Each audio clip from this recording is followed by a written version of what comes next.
নমস্কার, কেমন আছেন সবাই? আশা করি সবাই খুব ভালো আছেন। আজ বৃহস্পতিবার আর এখন বাজে বেলা ৯টা। দেখুন না, স্নান করেছি, মাথা থেকে গামছা খোলার সময় পাচ্ছি না। ৯টা মানে আমার কাছে অনেকটাই বেলা হয়ে গেছে। উঠি করেই সে আর ওঠার সময় পেলাম না। আর তার আগে জানাই হ্যাপি নিউ ইয়ার, নতুন বছরের শুভেচ্ছা সবাইকে রইল আমার তরফ থেকে, আমার পরিবারেরও তরফ থেকে। সবাই খুব মজা করুন, আনন্দ করুন, খাওয়া দাওয়া করুন, ঘুরতেও যান। আর সে তো সবাই যাবেন, মানে সেটা তো বলতে হবে না। আর আজকে তো আমরা নিরামিষ, বাড়ির বউগুলো সব নিরামিষ খাবার দাবার খাবো। ছেলেরা, আমাদের বাড়ির ছেলেরা জানেন তো, পিকনিক করছে আজকে। ওদের তো কোনো বৃহস্পতিবার নেই, শনিবার নেই, ওরা শুনবে না। যেহেতু আজকে প্রথম নতুন বছর পড়েছে, শুরুতেই ওরা তো পিকনিক করবেই, আটকানো যাবে না। বাট আমি তো আটকাই না, করো যে যা যেটা প্রাণে চাইবে সে সেটা করবে। আমি আলুটা কেটে একটু নুন দিয়ে জল দিয়ে বসিয়ে দিয়েছি, ওই জলটাই এবার তরকারিতে দিয়ে দেবো। আর তার আগে তো মামা ডালিয়াও বসিয়ে দিয়েছি, কিছুটা বাকি আছে। আর আমি এদিকে দেরি হয়ে গেছে অনেকটা, তো একটু গরম জল দিয়ে নিলাম। ফ্লাসে গরম জল করা থাকে সবসময়, একটু একটু করে খাই, বাবুকেও খাবার দাবার খাওয়ানোর সময় একটু গরম জল লাগে। ময়দাটা তো গরম জলে মেখেছি নুন চিনি দিয়ে। আর তাড়াতাড়ির সময় একটু গরম জল দিলে মাখলে কী হয়, সঙ্গে সঙ্গে লুচিটা বানানো যায়। তা না হলে মানে ঠান্ডা জলে মাখলে কিছুক্ষণ রাখতে হয়, রাখলামও না। মাখানোর সঙ্গে সঙ্গে কিছুক্ষণে 2 মিনিটের মধ্যে আবার লুচিটা বানিয়ে নিচ্ছি। কী সুন্দর সফট হয়েছে জানেন, নরম, আর লুচিটা খেতেও ভালো লাগে। বড়োবাবুকে বললাম, বাবু তুমি একটু হেল্প করো, ও একটু ভেজে ভেজে দিচ্ছে, ও দুটো একটা ভাজবে। আবার ছোটো বাবুটা খুব কান্নাকাটি করছে, কেন আজকে আমার দেরি হয়ে গেছে অনেকটাই। আর টাইমটা ঠিক মেনটেন না হলে ছোটো মেয়েটা মানে খুব কান্নাকাটিই করে। ওর ঘুমের টাইম হয়ে যায়, খিদের টাইম হয়ে যায়, ঠিকঠাক মানে দিতে পারি না। আর ওর স্কুল ছুটি বলে সেভাবে আমি গা করছি না বলে আমারও দেরি হয়ে যাচ্ছে। তরকারিটা এদিকে হয়ে গেছে, তরকারিতে বেশি কিছু দিইনি, দাদাভাইকেও খেতে দিয়ে দিয়েছি। বললো যে হ্যাঁ আজকে তো লুচিটাও বেশ ভালো হয়েছে আর তরকারিটাও বেশ ভালো হয়েছে। তাড়াতাড়ি করে করলাম, কিন্তু এত ভালো হবে ভাবতে পারিনি। আর দেখুন সবাই ঘোরাঘুরি করছে, এখন ওদের রেডি নয়। সুস্মিতার ভাই এসে দেখে বেগুন গাছের চারা এনেছে, ওটা লাগাচ্ছে। আর ভাবলাম ওরা তো পিকনিক করবে, এখন তো ওদের রান্নাবান্না হয়নি, কাটাকুটি করতে করতে ওদের সেই দেরি হয়ে যাবে, খাবে আবার সন্ধ্যাবেলা হয়তো একটু আনন্দ করবে, একটু বক্স টক্স বাজাবে। তাই ভাবলাম যে আমরা বাড়ির 3 বউ মিলে বাচ্চাগুলোকে নিয়ে একটু মন্দিরে যাবো। বছরের শুরুতে একটু মায়ের কাছে পুজো দিয়ে আসবো, সেই জন্য একটু বিপত্তারিণী মন্দিরে যাব, একটু পুজো দিতে যাব। আমার টাইমটা ঠিক মানে অনেক দিন আগে একবার গিয়েছিলাম, ছোটোবাবুর মুখে মানে পরমান্ন দিয়েছিলাম ওখান থেকে, তখন গিয়েছিলাম, আর সেভাবে যাওয়া হয়নি। মানে মাথায় আসছে না যে কখন আরতিটা হবে। আর বেগুনটা দেখুন কী সুন্দর, ভিতরটা দেখছেন পুরো পোকা হয়ে গেছে। এখানে ভাত বসিয়ে দিয়েছি, ভাতটা ওদেরকে দিয়ে দেবো। আর আমি তো আলু সিদ্ধ আর বেগুন ভাজা করবো, বৃহস্পতিবার মা আমি খাবো, বেশি কিছু ঝামেলা করবো না। তারপর আজকে বেরোনোর আছে, তাই ভাবলাম যে মানে হালকা কিছু করে নিই, খেয়ে নিই, একটু রেস্ট নেব। সেভাবে তো আর রেস্ট পাওয়া যায় না জানেন, এই দুপুর টাইমটা আমি একদমই রেস্ট পাই না। আর শীতকালে বেলা তো রান্না বান্না থাকে, খাওয়া দাওয়া বাচ্চা কাচ্চা নিয়ে আর হয় না, মানে ঘুমানো হয়, বসে বসে বাইরে রোদ্দুরে বসে থাকতে থাকতে সময় কেটে যায়। লঙ্কার গুঁড়ো দিয়ে দিচ্ছি, হলুদ লবণ দিয়ে হালকা করে তেল দিয়ে ভাজাটা বসিয়ে দেবো। বেশি তেল মশলা তো ভালো লাগে না, এটা বসিয়ে দিয়ে কাচাকুচিগুলো করবো। কেন আজকে বেশি কাচাকুচি নেই, অল্প, তাও ওগুলো আবার দেরিও হয়ে গেছে, হয়তো শুকাবে না। যাই হোক, জলটা ঝারিয়ে নিয়ে ওপর দিকে তুলে দেবো। অল্প করে একটু তেল দিয়ে দিলে একটু নাড়িয়ে চাড়িয়ে একটু জল দিয়ে দেবো, দিয়ে ঢাকা দিয়ে দেবো। আমি ছাকা তেলে বেগুন ভাজাটা আমার ভালো লাগে না, অন্তত তেল বেশ আমার জন্য কেমন লাগে খেতে।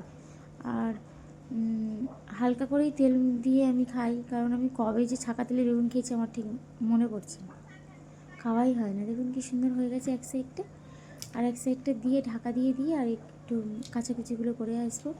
ওদিকে ওদের তো আবার পিকনিকে রান্নাবান্না দেখি কদ্দূর কী হলো। আর গলাটা এত ব্যথা হয়েছে আমার, মানে আমি জলটা খেতে পারছি না, এত ঠান্ডা লেগে গেছে, কদিন কাচাকুচি করে তো হঠাৎ করে ঠান্ডা লেগে গেছে, মাথাটা যন্ত্রণা হচ্ছে। তাও ভাবলাম না, যাবো মন্দিরে। দেখুন আমাদের কাকু এদিকে আদা রসুন ছাড়াচ্ছে, আমার এই ছোটো দেওরটা একদম রান্নাবান্নায় পুরো এক্সপার্ট, মাছ ভাজা করছে, মাংস টাংস কী সব করবে ওরা, মাছ ভাজা মাংস ডাল টাল মনে হচ্ছে করবে, ওদিকটা দেখবো না। আর আমাদের মুনমুন তো একদমই উপোস, ও তো এই বৃহস্পতিবার এই মাসটা মানে পুরো এই পুরো মাসটা ও পুরো করবে, মানে অন্ন খাবে না, ওই সবজি একটু তরকারি মরকারি করে খাবে, হলুদ ছাড়া নুন দিয়ে, ও তো হাতই দেবে না। আর আমার তো সময় নেই, আর সুস্মিতাও দেখি কি হয়তো একটু ওকে ডাকছে, ও একটু টুকটাক কিছু গুছিয়ে দিয়ে যাচ্ছে। মামার আবার বড্ড খিদে পেয়ে গেছে, ওর জন্য সন্ধ্যা হয়ে গেছে, খাওয়া দাওয়া করে একটু রেস্ট নিয়েছি। ভাবছি কী পরবো, একটা শাড়ি পরি, আলমারির অবস্থা দেখছি কাচাকুচি করছি, ওভাবেই সব গুছিয়ে দিচ্ছি। এই শাড়িটা পরবো আজকে ভাবছিলাম। এটা আমি এই দুবার পরলাম, ফার্স্ট টাইম একবার পরেছিলাম মাম্মাম তখন নার্সারি কেজি 2-এ পড়ে, তখন পরেছি। আর এই পরছি, দুবার পরলাম। ব্লাউজটা নিজে হাতে বানিয়েছিলাম, বানানোর পর হাতের দিকটা একটু খিচে গেছিলো বলে ওটা আর পরি না, এই ব্লাউজটা পরে নেব। রেডি হয়ে গেছি, হালকা একটা গয়না পরেছি, আর কানে একটা ছোটো টপ, আমি ওটাই পরি। শাখা একটা আংটি পরেছি, বেশি কিছু পরিনি। ব্যাস, চলুন ওদেরকে ডাকি, ডেকে বেরিয়ে পড়ি। বড়োবাবু রেডি, ছোটোবাবু ওইদিকে টিভি দেখছে। চলুন তাহলে।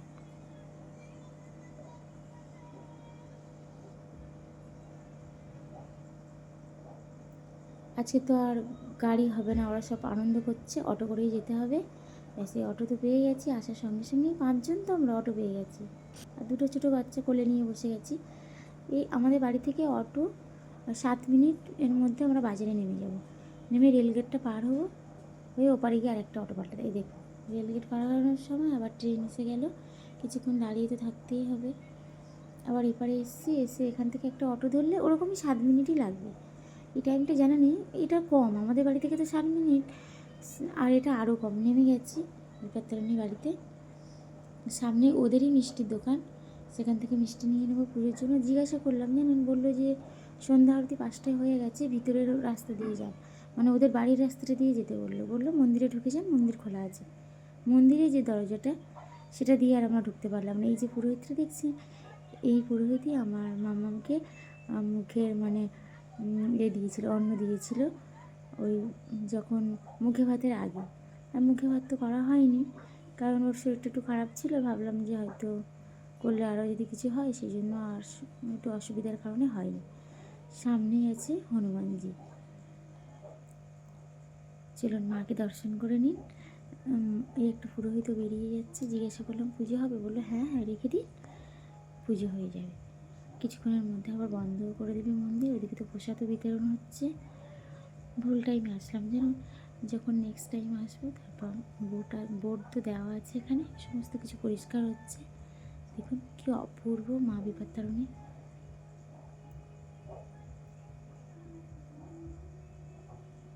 আজকে আর ভিতরে ঢুকলাম না, বাইরে থেকে পুজো দিয়ে নিলাম। অন্য কোনো দিন আসলে আপনাদের ভিতরটাও ঢুকিয়ে দেখাবো সুন্দর করে, মাকে আরও সুন্দর করে দেখিয়ে দেবো আপনাদের। আর এর তো কোনো ভয় নেই, দেখুন ওকে ডেকেছে চলে গেছে। একদম মানে উঠতে ইচ্ছে হচ্ছে না, জানেন কি শান্তি লাগছে যে কি বলবো আপনাদের। মনে হচ্ছে এখানেই বসে থাকি। এদিকে তো বললো যে আমাদের মন্দির তো বন্ধ হওয়ার পথে, আপনারা আপনাদের নাম গোত্রটা বলে দিন। মায়ের দিকে তাকিয়ে পুজো করে দিয়েছে। এই যে চলুন তাহলে বেরিয়ে পড়ি, প্রসাদটা নিয়ে একটু প্রসাদ খাওয়ার সেই মুহূর্তটা একটু দাঁড়িয়ে থাকবো, তারপর আবার এখান থেকে বেরিয়ে ভাবছিলাম যে কম রাস্তা তো, বাচ্চাদেরকে নিয়ে একটু হাঁটতে হাঁটতে যাই। চারিদিকটা তো খুব সুন্দর আলো, দেখুন এটা হচ্ছে সামনেই রান্নাঘর, কতটা আলতা সিঁদুর দিয়েছে দেখুন, এক কারে হয়ে গেছে প্রসাদ খাওয়া। হাঁটতে হাঁটতে এসে দেখলাম যে এখানে একটা খ্রিস্টান আছে, জানেন, ওদের বাড়ির সামনেটা কী সুন্দর করে সাজিয়েছে দেখুন। সামনেটা বলতে এটা একটু ভিতর, মানে লাইটিংটা করেছে, আমরা ভিতরে ঢুকে গেছি। বাড়ির মানে গলি আছে একটা ছোট্ট, সেখানে খুব সুন্দর করে সাজিয়েছে। আর সামনেই আছে মানে যিশু। একটু নম করলাম, 2-1 টাকা করে সবাই দিয়ে।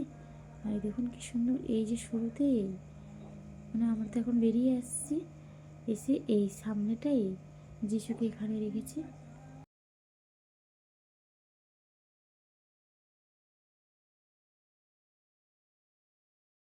সামনেই তো শিব দুর্গাকে দেখতে পেলাম। তারপর ও রাস্তার উল্টো দিকে মা ভবতারিণী, ওখানে আরতি দেখতে পাইনি, দেখিয়েছি, এখানে তো আরতি দেখলাম, বলুন একই হয়ে গেল।